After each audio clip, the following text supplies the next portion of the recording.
我就住咗喺雲福廿幾年啦，由細到大都冇離開過呢條村，因為發生咗啲唔好嘅事先要搬走。如果唔係理應，我應該成世人都係會住喺嗰度。雖然對我嚟講，呢個地方承載住嘅大部分都係啲唔開心嘅回憶，但係呢個地方好似係我曾經好努力活着嘅證明。樓下公園張凳同我經歷過無數個我以為我會過唔到嘅夜晚。以前我諗住，如果當有一日我人生真係變好嘅時候，我會翻返去呢張凳，靜靜咁坐喺度發下吽哣。嗱，而家已經冇呢個機會。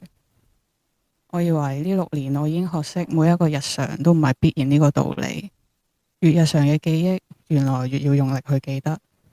我係嗰啲同理心泛濫嘅人，即係可能你會覺得我個樣好閪唔似啦，但係咯，我好難唔將自己代入去呢件事入面。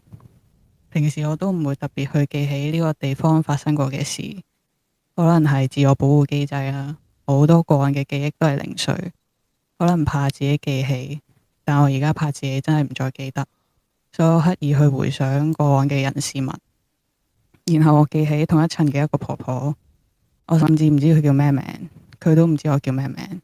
我哋嘅關係就只係每次見面，佢都好開心咁打招呼，新年會派利是。我好希望佢冇事，但其實我都唔會知個答案，亦唔敢去揾個答案。唔知後續件事會點，無論係重建定清拆，呢個地方都唔會變返以前咁。講緊我要每日返工放工都望住呢個畫面，唔係好識面對嗰份幸存者嘅內疚，點樣面對眼前嘅頹垣敗瓦？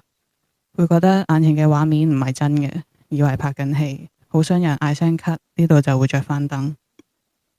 然後幫手做義工嘅畫面又有啲似曾相識。東邪西毒入邊有句對白係：當你唔能夠再擁有，你唯一可以做嘅就係令自己唔好忘記。只有活着嘅人先記得佢哋活過嘅痕跡。有啲嘢唔好慣，我會記得，我要記得，同埋保持憤怒。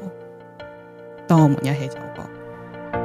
我們都曾有過風雨過後的沉重，形同陌路的口，但心卻還流通。當我們一起走過這些傷痛的時候，抱着碎裂的心，繼續下一個夢，也知道我們並不會退縮。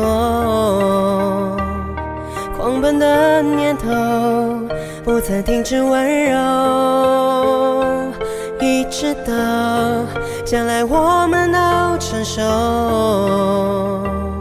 就不再困惑生命有多少過錯。